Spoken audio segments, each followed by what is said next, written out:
Hello, tutor. My name is Lisa Fernanda Martinez Viego. I am living in a apartment. I belong to the Turbo SIA, exactly in, in General Industrial Programs.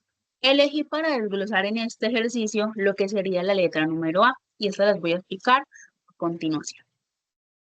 Bueno, principalmente hay que tener en cuenta de que la letra número A tiene tres premisas. Este es el ejercicio de forma simbólica. Y aquí están las premisas. La premisa P dice que la inteligencia artificial respeta la privacidad de las personas. La premisa Q dice que las personas tienen el control sobre sus datos personales. La premisa R dice que las personas tienen problemas éticos relacionados con la discriminación.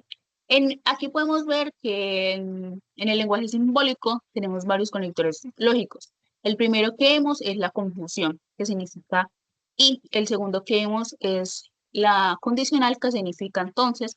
Después vemos la negación, también vemos la disyunción.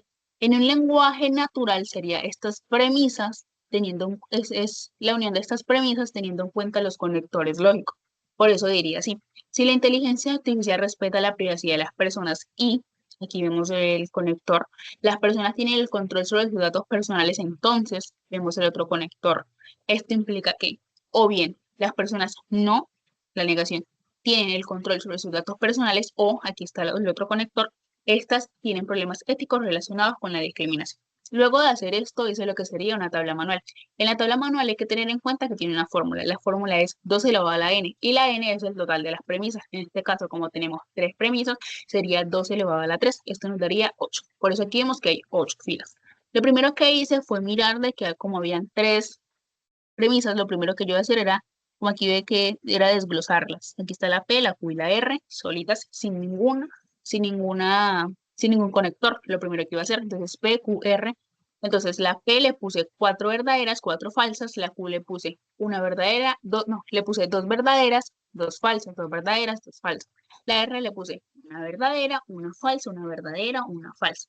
Después seguíamos con la negación de Q, como la vemos aquí.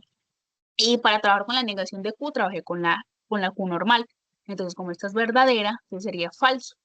Como esta es verdadera, sería falso.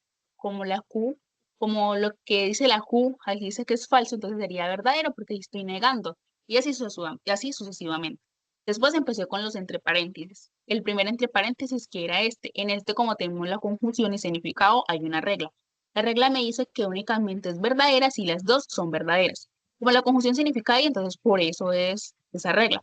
Entonces, como aquí para trabajar con esta, vamos a trabajar con la columna P y con la Q. Como las dos son verdaderas, es verdadera. Como las dos son verdaderas, es verdadera. Como aquí está intercalado entre verdadero y falso, o sea, aquí de las dos, por eso puse falso. Y como aquí en estas dos, las dos son falsas, entonces simplemente era falso. Luego fui con el otro que estaba entre paréntesis. En este caso está tanto la negación como la disyunción. La disyunción significa O, y esta tiene una regla. Dice que únicamente es falsa si las dos son. Entonces, para trabajar con para desglosar trabajé con el negativo de Q y con la R. Como aquí podemos ver, hay verdadero y falso, sería verdadero. Como aquí las dos son falsas, entonces simplemente es falso. Las dos son verdaderas, es verdadera. Una verdadera y una falsa sería verdadera. Por último, ya fue desglosar todo el ejercicio.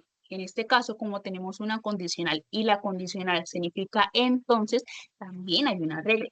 La regla nos dice que únicamente, pero únicamente es falso si la primera es verdadera y la segunda es falsa. Por eso aquí vemos que esta es verdadera y verdadera es verdadera, verdadera y falsa, falsa, verdadera y falsa y verdadera, verdadera, y así sucesivamente.